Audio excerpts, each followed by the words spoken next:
Hi everyone, welcome to the class. आज हम discuss करने वाले हैं chapter 5 of CrPC, arrest of persons. तो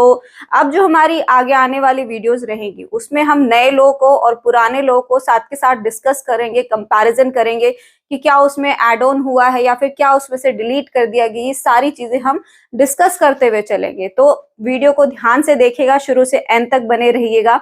एक तरफ मैं आपको नया कानून बताऊंगी और एक तरफ आपको पुराना कानून बताऊंगी। वैसे ऑलमोस्ट सारा सेम है, कुछ मेजर चेंज नहीं आया है। जो चेंज आया है ज्यादा वाला जो है वो नंबरिंग में चेंज हो गया है। क्यों? क्योंकि देखिए, जो पुराना कानून है आपका 1973 वाला जो सीआरपीसी है, इसमें बीच बीच में अमेंडमेंट हुए हैं। अमेंडमेंट होने की वजह से कुछ नए सेक्शंस जो है एड ऑन कर दिए गए हैं, जिसकी वजह से बहुत सारे मल्टीपल सेक्शंस हो गए हैं। लेकिन जो आपका नया कानून है 2023 वाला, उसमें उन सारे सेक्शंस को क्लब करके एक ही सेक्शन के अंदर वो डाल दिया गया है। तो इस तरह से नंबरिंग में बड़ा चेंज आ गया है। तो नंबरिंग भी मैं एक तरफ आपको नए कानून की नंबरिंग लिखूंगी, सेक्शन नंबर लिखूंगी, दूसरी तरफ जो है आपका सीआरपीसी जो है 1973 उसका सेक्शन में लिखूंगी, और साथ के साथ आपको ये बताऊंगी कि भी क्या उसमें चेंज हुआ है, कोई नया वर्ड उसमें ऐड ऑन हुआ है या फिर डिलीट हुआ है। इससे क्या होगा, हमारा दोनों ही कवर हो जाएंगे। वैसे जो एक्सप्लेनेशन है सेक्शंस की, उसमें कोई खास बदलाव नहीं आया है। अगेन मैं बता रही हूँ, सेक्शन नंबर चेंज जरूर हो गया है, लेकिन अंदर के एक्सप्लेनेशन या हेडिंग जो है ऑलमोस्ट सबकी सेम है। चलिए, टाइम वेस्ट ना करते हुए शुरू करते हैं अपना चैप्टर 5 ऑफ सीआरपीसी, या फिर कह लीजिए द भारतीय नागरिक सुरक्षा संहिता 2023, chapter 5, arrest of person.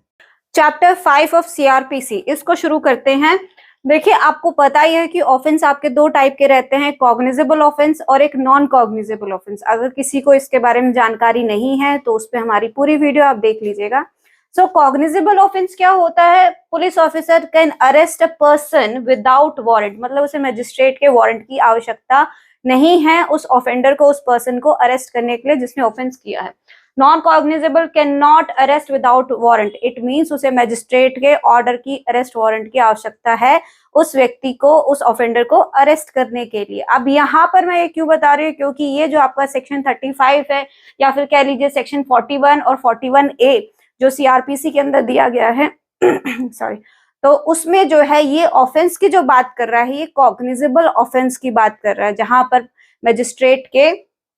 Order की आवश्यकता नहीं है। पुलिस ऑफिसर में arrest person without the warrant, right. आगे देखिए, तो यहाँ जो आपका सेक्शन 35 है नए कानून के अंदर, वो थोड़ा सा लेंदी है। लेंदी क्यों है? क्योंकि आपके पुराने कानून जो सीआरपीसी, उसमें सेक्शन 41 और 41A ये सारा डिटेल बताता है, जो आपका सिर्फ सेक्शन 35 में दिया गया है। एक जो आपका सब सेक्शन 7 है 35 के अंदर, वो एक नया एड ऑन हुआ है, जिसको हम पढ़ेंगे सेक्शन को कवर करते हुए। चलिए, सबसे पहले शुरू कर लेते हैं सेक्शन 35। दोनों की हेडिंग एकदम सेम है, कोई डिफरेंस नहीं है। When पुलिस में arrest without warrant, it means it's a cognizable offence. कब पुलिस ऑफिसर उस व्यक्ति को बिना अरेस्ट वारंट के अरेस्ट कर सकता है?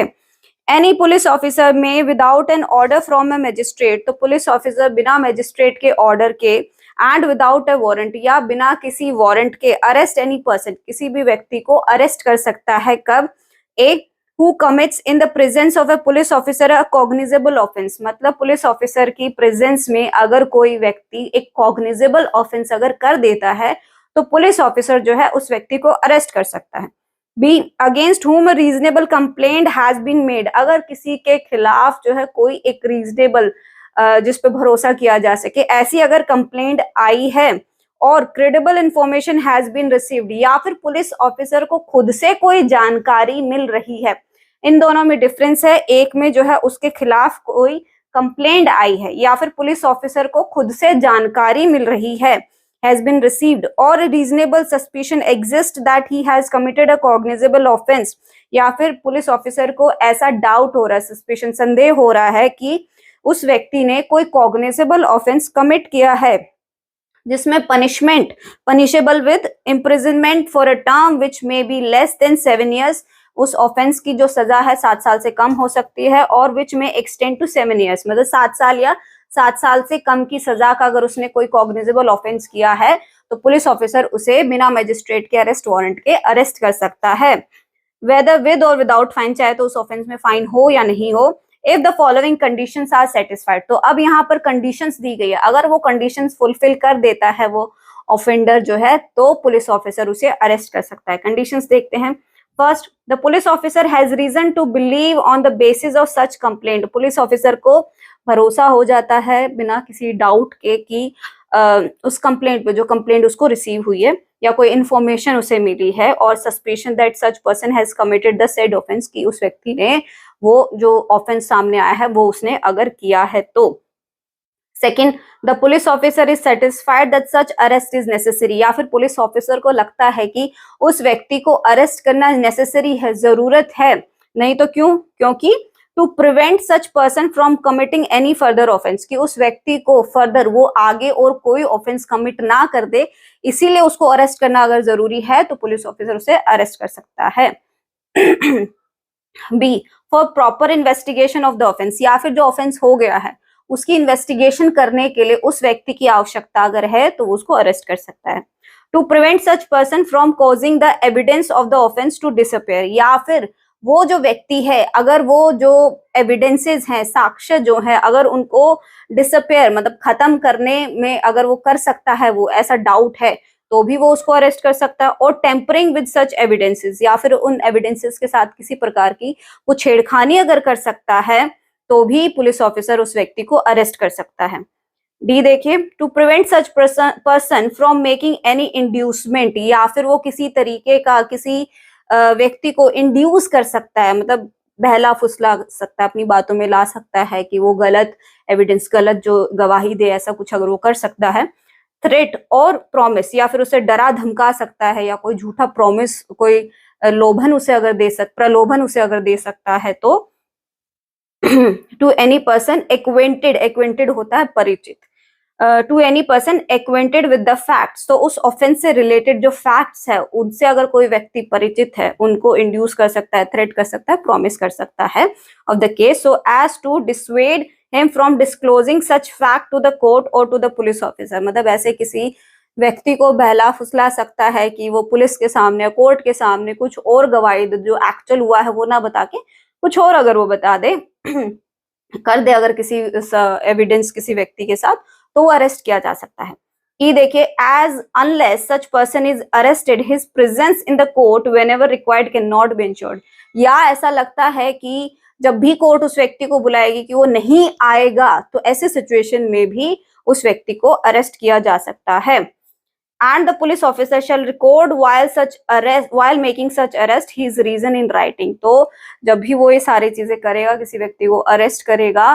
तो वो सारे रीजन, सारे ग्राउंड्स जो है वो उसको रिकॉर्ड में रखेगा, मतलब रिटन फॉर्मेट में। वो प्रोवाइजो देखिए,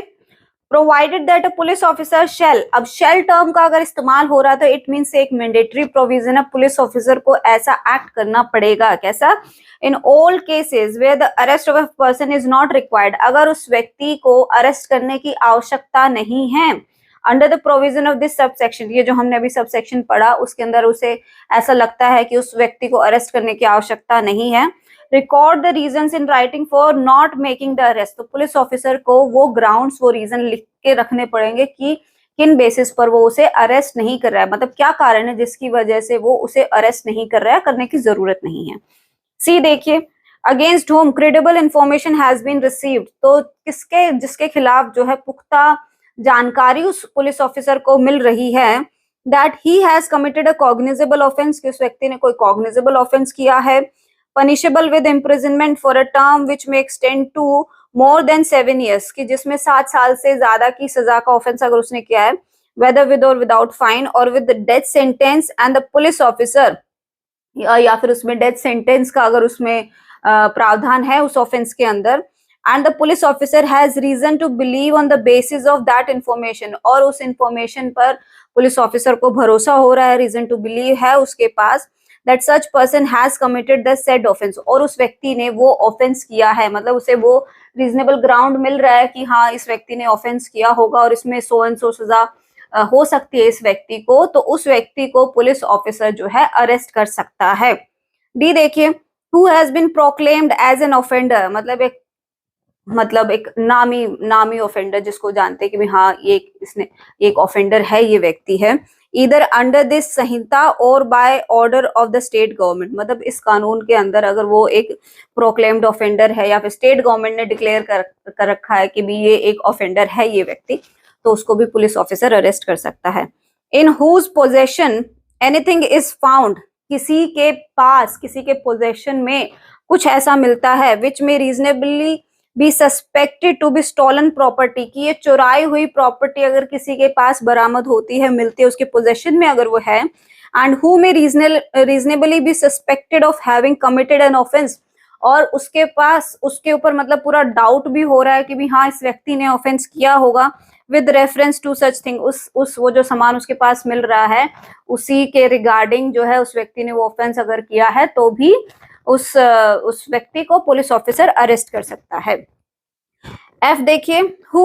obstruct a police officer while in the execution of his duty, अगर पुलिस ऑफिसर अपनी ड्यूटी कर रहा है और उसको वो व्यक्ति ऑब्स्ट्रक्ट कर रहा है, मतलब रुकावट डाल रहा है, रोक रहा है, और हु हैज एस्केप्ड, या फिर जो भाग गया है, और अटेम्प्ट टू एस्केप, या फिर भागने की कोशिश भी अगर वो कर रहा है फ्रॉम लॉफुल कस्टडी, अगर लॉफुल कस्टडी से कोई व्यक्ति भाग गया है या भागने की कोशिश कर रहा है या पुलिस ऑफिसर को उसकी ड्यूटी फुलफिल नहीं करने दे रहा है, तो ऐसी सिचुएशन में भी पुलिस ऑफिसर उस व्यक्ति को अरेस्ट कर सकता है। जी देखिए क्या कहता है, who is reasonably suspected of being a deserter, deserter मतलब भगोड़ा जो होता है, from any of the armed force, अगर वो किसी भी armed force of the union से अगर वो कोई भगोड़ा है अगर, तो उसको भी पुलिस ऑफिसर जो है पकड़ सकता है। हु इज रीजनेबली सस्पेक्टेड मतलब जिसपे पूरा डाउट होना चाहिए, ऐसे नहीं कि अपनी इच्छा से पकड़ ले, नहीं, उसको डाउट है कि भी हाँ सो एंड सो व्यक्ति जो है ये फोर्स से, जो आर्म्ड फोर्स जो है वहां से भाग कर अगर वो आया है तो। नेक्स्ट देखिए क्या है, H, who has been concerned or against whom a reasonable complaint has been made or credible information has been received or a reasonable suspicion exists of having been concerned, अगर किसी भी व्यक्ति के खिलाफ कोई जानकारी है, कोई इंफॉर्मेशन आ रही है जिस पर सस्पेक्ट है और वो इंफॉर्मेशन जो है पुख्ता है, क्रेडिबल इंफॉर्मेशन अगर वो है, any act committed at any place out of India which if committed in India, मतलब इसमें हम एज्यूम करते हैं अगर उस व्यक्ति ने कोई ऐसा ऑफेंस किया है इंडिया से बाहर भी, कि वो ऑफेंस जो है इंडिया में कंसीडर किया जाता है, मतलब वही एक्ट जो है एक ऑफेंसिव एक्ट अगर माना जाता है इंडिया के अंदर भी, would have been punishable as an offense and for which he is under any law relating to extradition or otherwise liable to be apprehended or detained in custody in India। तो अगर कोई ऐसा व्यक्ति भी अगर इंडिया के अंदर आ जाता है तो उसको जो है वो पुलिस ऑफिसर अरेस्ट कर सकता है, लेकिन वो उसका किया हुआ एक्ट जो उसने अगर आउटसाइड इंडिया किया है वो एक ऑफेंसिव एक्ट होना चाहिए इंडिया के अंदर भी। आई देखिए, who being released convict commit a breach of any rule made under subsection 5 of section 394, तो इसमें नंबरिंग चेंज है, अपना सीआरपीसी में देखिएगा दूसरा सेक्शन लिखा हुआ है। ये कहता है कि अगर कोई कन्विक्टेड पर्सन है वो अपनी सजा जो है, जो जेल जो उसे जितनी हुई थी वो काट कर जब वो बाहर आ जाता है, उसके बाद उसे, ये आपके सेक्शन में लिखा हुआ है जो यहाँ मेंशन किया गया है, कि उसके अंदर जब वो रिलीज होता है तो तब उस व्यक्ति को अपनी सारी डिटेल जो है कि नाम, एड्रेस और आगे जो नेक्स्ट 5 इयर्स होंगे वो कहाँ रहने वाला है, तो ये सारी डिटेल जो पुलिस ऑफिसर को उसे देनी होती है। अगर वो नहीं देता है ऐसी जानकारी तो पुलिस ऑफिसर जो है उसे डिटेन कर सकता है, अरेस्ट कर सकता है। सपोज करिए कि किसी व्यक्ति को मना होता है कि भी आप बिना पुलिस थाने में इन्फॉर्म किए आप विदेश नहीं जा सकते या फिर इस एरिया से आप बाहर नहीं जा सकते, बट वो इस रूल को नहीं मानता है, वो फिर भी बिना बताए अगर कहीं विदेश चला जाता है या कहीं बाहर चला जाता है, तो ऐसे सिचुएशन में पुलिस ऑफिसर उसे अरेस्ट कर सकता है। जे देखिए क्या कहता है, for whose arrest any requisition, requisition का मतलब होता है कोई मांग या written order, demand, whatever. For whose arrest any requisition whether written or oral, तो ये जो डिमांड है, जो मांग है, रिटर्न या ऑरल किसी भी तरीके की हो सकती है, has been received from another police officer, किसी और पुलिस ऑफिसर जो है अगर कोई डिमांड करता है या कोई ऑर्डर पास करके दिखाता है कि भी हाँ हमें सो एंड सो पर्सन चाहिए। इसको मैं एक एग्जांपल से समझा देती हूँ। सपोज करिए किसी व्यक्ति ने दिल्ली में ऑफेंस किया और वो बिहार भाग गया, भाग गया तो दिल्ली की पुलिस जाएगी बिहार में उसे अरेस्ट करने के लिए। कई बार क्या होता है, वहां की लोकल पुलिस को इन्फॉर्म किया जाता है कि भी आप साथ चलिए और उस व्यक्ति को अरेस्ट करके लेकर आते हैं। लेकिन कई बार स्पेशल सर्कमस्टांसेस, स्पेशल केस हो जाता है कोई, तो ऐसे सिचुएशन में लोकल पुलिस को इन्फॉर्म किए बिना भी जो है वो पुलिस ऑफिसर उस व्यक्ति को जाके अरेस्ट करके ला सकता है। सब सेक्शन 2 देखिए क्या कहता है। Subject to the provision of section 39, section 39 को ध्यान में रखते हुए, अब 39 क्या है इसके बारे में जब इसको पढ़ेंगे तब मैं डिटेल में आपको समझाऊंगी। अभी सिर्फ इतना देखिए, सेक्शन 39 में जो पॉइंट बताए गए हैं उनको ध्यान में रखते हुए, no person concerned in a non cognizable offence और against whom a complaint has been made or credible information has been received or reasonable suspicion exists of his having so concerned shall be arrested except under a warrant or order of a magistrate। मतलब आपको पता है कि non cognizable offence के अंदर जो है magistrate के ऑर्डर की आवश्यकता होती है,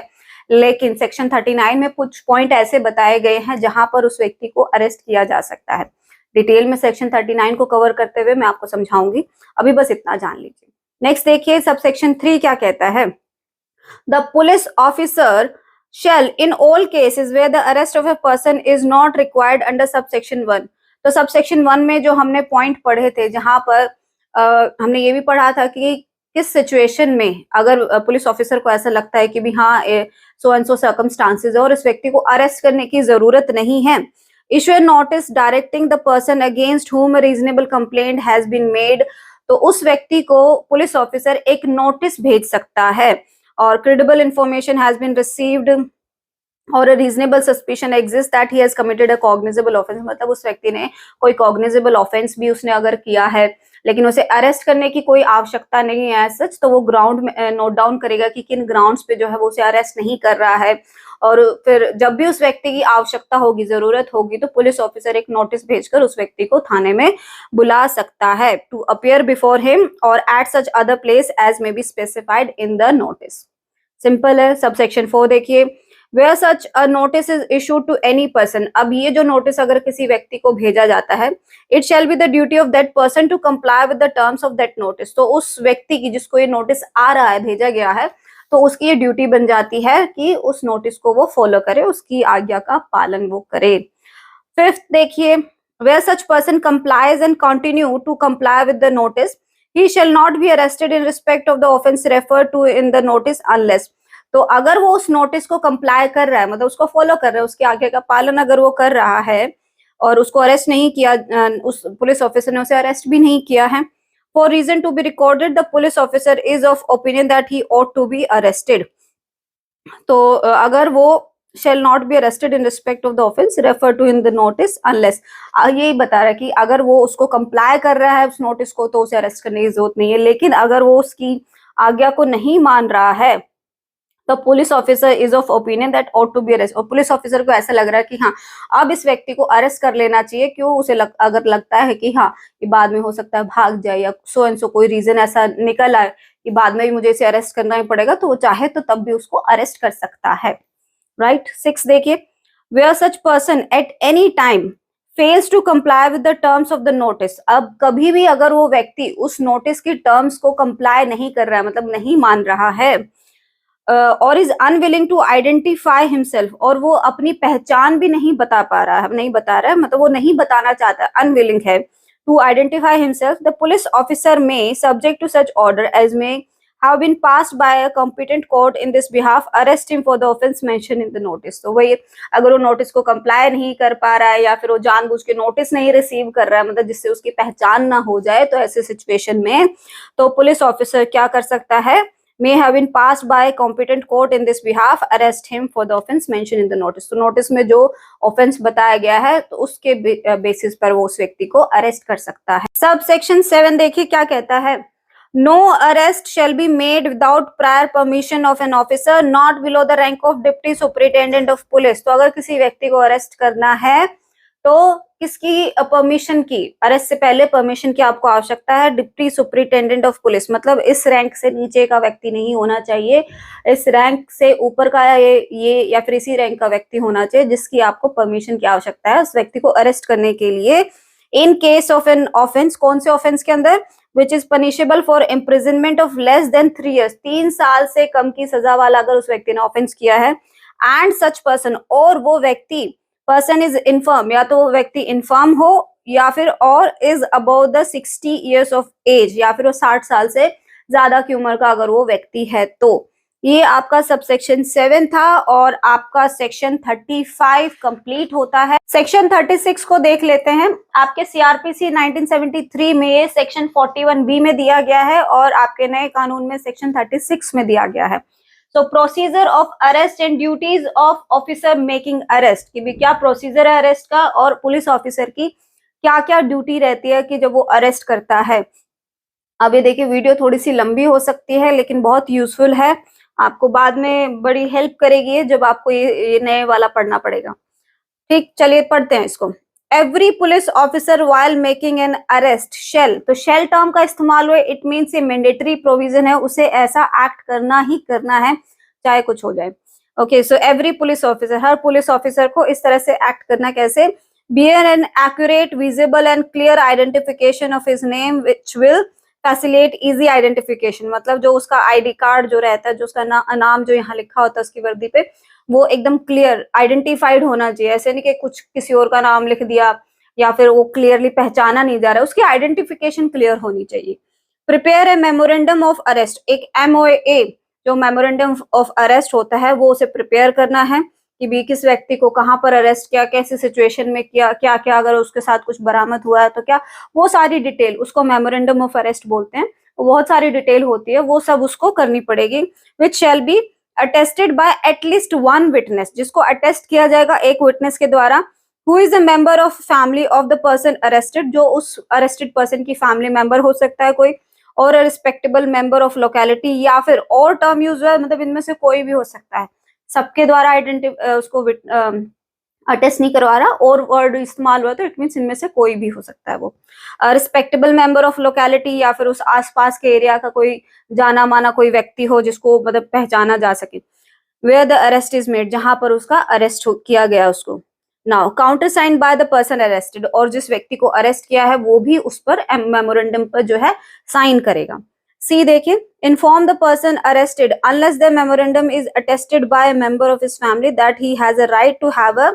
relative or a friend or any other person named by him to be informed of his arrest। बहुत सिंपल जनरल ही चीजें हैं कि भी अरेस्टेड पर्सन जो है वो जो व्यक्ति है उसके फैमिली मेंबर को या फिर कोई रिलेटिव या फैमिली मेंबर वो जो है किसी को भी इसके बारे में जानकारी दे सकता है अपने इस अरेस्ट के बारे में। ठीक है, सेक्शन 37 देखिए क्या कहता है। डेजिग्नेटेड पुलिस ऑफिसर, और आपका सीआरपीसी में सेक्शन 41C इसके बारे में बताता है। यहाँ पर इनकी हेडिंग में डिफरेंस आ गया है, वहां पर कंट्रोल रूम एट डिस्ट्रिक्ट बोला गया है इसकी हेडिंग को, और यहाँ पर सेक्शन 37 में आया है डेजिग्नेटेड पुलिस ऑफिसर, लेकिन अंदर का जो क्रक्स है वो सेम है इनका, बस एक पुलिस ऑफिसर की जो रैंक है उसमें अलग है। चलिए सेक्शन 37 को पढ़ लेते हैं। द स्टेट गवर्नमेंट शेल, तो शेल अगेन मैंडेटरी प्रोविजन है, ऐसा करेगी स्टेट गवर्नमेंट, क्या करेगी, a establish a police control room in every district and a state level, तो हर डिस्ट्रिक्ट लेवल पे और स्टेट लेवल पे दोनों पर ही जो है एक पुलिस कंट्रोल रूम बनाया जाएगा स्टेट गवर्नमेंट के द्वारा। Be designate a police officer in every district, तो हर डिस्ट्रिक्ट में जो आपका कंट्रोल रूम बनेगा वहां पर एक पुलिस ऑफिसर होगा। And in every police station not below the rank of assistant sub inspector, तो sub inspector assistant sub inspector की रैंक से वो नीचे नहीं होना चाहिए। Who shall be responsible for maintaining the information about the names, जो उसकी रिस्पॉन्सिबिलिटी क्या होगी, रिस्पॉन्सिबल होगा किस चीज के लिए, about the names and the address of the person arrested, जिस भी व्यक्ति को अरेस्ट किया जा रहा है उसके बारे में जो डिटेल लिखी जा रही है, जैसे कि नाम हो गया, एड्रेस हो गया, नेचर ऑफ द ऑफेंस की भी, उसने किस तरीके का ऑफेंस उसने किया है, विद विच चार्ज, उस पे जो चार्ज लगाए जा रहे हैं, which shall be prominently displayed in any manner including the digital mode in every police station and at the district headquarter। वही बहुत बेसिक सा है कि जो assistant sub inspector of police जो है वो रिस्पॉन्सिबल होगा जिस व्यक्ति को अरेस्ट किया गया उसके बारे में सारी डिटेल लिखने के लिए, ये सारी जानकारियां जो आपका जो मेमोरेंडम वो जो बना रहा था इन सब के लिए वो व्यक्ति जो है पुलिस ऑफिसर जो है वो रिस्पॉन्सिबल होगा, उसके रिस्पॉन्सिबिलिटी ये सारा डेटा वो तैयार करे। सेक्शन 38 को देख लेते हैं। ये आपका 2023 में सेक्शन 38 में है ये हेडिंग, और वही हेडिंग सेम जो है आपके सेक्शन 41D 1973 सीआरपीसी में दिया गया है। देखिए, right of arrested person to meet an advocate of his choice during interrogation, मतलब जब उस व्यक्ति से इंटेरोगेशन पूछताछ की जा रही है तब उस दौरान जो है उस अरेस्टेड पर्सन के पास ये राइट रहता है कि वो अपनी पसंद का कोई एडवोकेट वो हायर कर सकता है। When any person is arrested, जब किसी व्यक्ति को अरेस्ट किया जाता है, and interrogation by the police, और ये इंटेरोगेशन जो पुलिस के द्वारा होनी चाहिए। ये मैं सेक्शन पढ़ के इसीलिए बता रही हूँ ताकि मैं आपको हाईलाइट कर सकूं किस टर्म पर आपको ज्यादा फोकस करना है। आपको क्वेश्चन में हो सकता है पुलिस की जगह किसी और का नाम लिख दिया जाए या जो भी है, तो छोटी सी चीज है लेकिन ध्यान रखिए। तो ये इंटेरोगेशन जो है पुलिस के द्वारा जब की जा रही होगी और वो पर्सन अरेस्टेड है, he shall be entitled to meet an advocate of his choice, तो अपनी पसंद के किसी भी एडवोकेट को हायर कर सकता है, दो not through out the interrogation, लेकिन पूरी इंटेरोगेशन के दौरान नहीं। मतलब इंटेरोगेशन चल रही है, वो बीच में ऐसे नहीं बोल सकता कि हाँ कि नहीं मैं वकील लेकर आऊंगा तब मुझसे इंटेरोगेशन करना, नहीं। ये थोड़ा सा आप ध्यान रखिएगा, इसका एक प्रोसेस रहता है, उसको फॉलो करना जरूरी है, ठीक है। तो चलिए नेक्स्ट सेक्शन आपका सेक्शन 39 है, वो हम नेक्स्ट वीडियो में कवर करेंगे, अदरवाइज वीडियो बहुत लंबी हो जाएगी। इसके जो नेक्स्ट एक और पार्ट बनाएंगे हम, जिसमें हम इसके रिमेनिंग सेक्शंस जो है आपके चैप्टर 5 के वो कवर करेंगे, क्योंकि बाकी के सेक्शन बहुत छोटे हैं, इस फर्स्ट सेक्शन की तरह बहुत लंबे लंबे नहीं है। सो देखिएगा, सेकंड पार्ट भी जरूर देखिएगा, तभी आपके सारे जो डाउट्स हैं वो क्लियर हो पाएंगे। Thank you for watching.